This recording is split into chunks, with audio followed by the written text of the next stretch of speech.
সুপ্রিয় দর্শক, আসসালামু আলাইকুম। আমি আব্দুর রাজ্জাক আজ আবারও নতুন একটি রান্নার রেসিপি নিয়ে আপনাদের সামনে চলে আসলাম। তো আজকে হলো রুই মাছের রান্নার ভিডিও। প্রথমত মাছ ধরেন কেটে নেওয়া হয়েছে, তারপরে তেল করে দেওয়া হয়েছে, তারপরে মাছে একটু হলুদ, লবণ, মরিচের গুঁড়া মিশ্রিত করে তেলের উপর ছাড়া হয়েছে, আপনারা দেখতে পারতেছেন। আসলে বিশেষ করে মাছটা যখন আমরা ভেজে নেব, আর ভেজে নেওয়া মাছের তরকারি যেটাই রান্ধেন, ঝোল বা বিভিন্ন সবজির মাঝে, তো এই মাছগুলো খুব স্বাদ লাগে।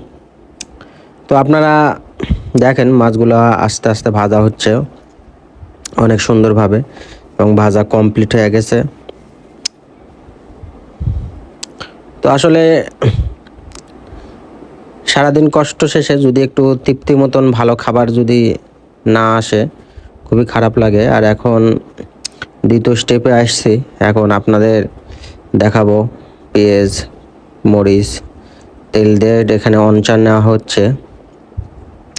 তো মূলত বিষয় এখানে আমাদের যে আজকের যে আইটেম, আমরা বাড়িতে পরিকল্পনা আছে আজকে পেঁয়াজ বোনা হবে রুই মাছ দিয়ে। আমার খুবই ভালো লাগে। তো আপনারা খেয়ে দেখবেন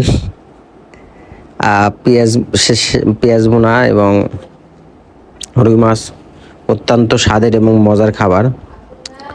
তো মরিচ হলুদ মিশ্রণ করার পরে আপনার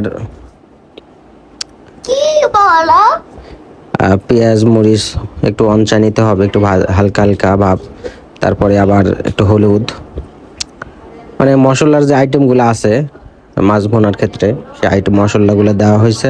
দেখেন লাড়াচাড়া হচ্ছে, একটু হালকা ঝোল দেওয়া হয়েছে।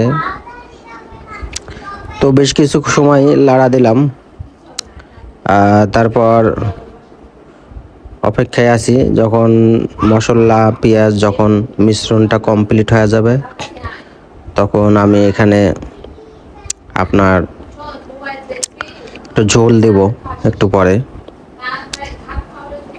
আপনারা দয়া করে কেউ ভিডিও স্কিপ করবেন না, ভিডিওর সাথে থাকবেন। দেখেন মাছের রেসিপিটি কেমন হয়, অবশ্যই লাইক কমেন্ট করে জানাবেন। আর ভিডিওটি ভালো লাগলে অবশ্যই শেয়ার করে দিবেন আর একজনকে দেখার জন্য। তো রুই মাছের রেসিপিটি খুব স্বাদের একটা রেসিপি। আর মাছের রাজা রুই, খাওয়া রাজা ভাত, অনেক মানুষ বলে। তো আমার অনেক পছন্দর এই খাবারটি। এখন একটু হালকা পানি দিলাম যাতে একটু হালকা ঝোল হবে। এটা কষানোর পরে যখন মানে কমপ্লিট হয়ে যাবে, রান্না পুরাই ধান শেষের পথে। তো আসলে কষানো হচ্ছে, আপনারা দেখতেছেন। তো ঝোলটা একটু নিজায় গেলে, তবে আজকের রান্না অবশেষে শেষ হয়ে গেল। আপনারা দেখতে পাচ্ছেন রুই মাছের রেসিপি, আর আজকের দুপুরের খাবার জমে যাবে রুই মাছ দিয়ে। তাই তো আপনাদেরও দাওয়াত রইল। আপনারা যারা রুই মাছ পছন্দ করেন কমেন্ট করে জানাবেন কাদের কাদের রুই মাছ পছন্দ। আর এই রুই মাছ দিয়ে পেঁয়াজ ভুনা আমার অত্যন্ত একটা মজাদার খাবার। আমি চেষ্টা করি প্রতিদিন আপনাদের নতুন নতুন রেসিপি আপনাদের সামনে নিয়ে আসার জন্য। আর যারা ভিডিওটি দেখলেন, কমেন্ট করলেন, আপনাদের সকলকে অসংখ্য ধন্যবাদ। সকলে ভালো থাকবেন, সুস্থ থাকবেন, আমার জন্য দোয়া করবেন। আল্লাহ হাফেজ, আসসালামু আলাইকুম।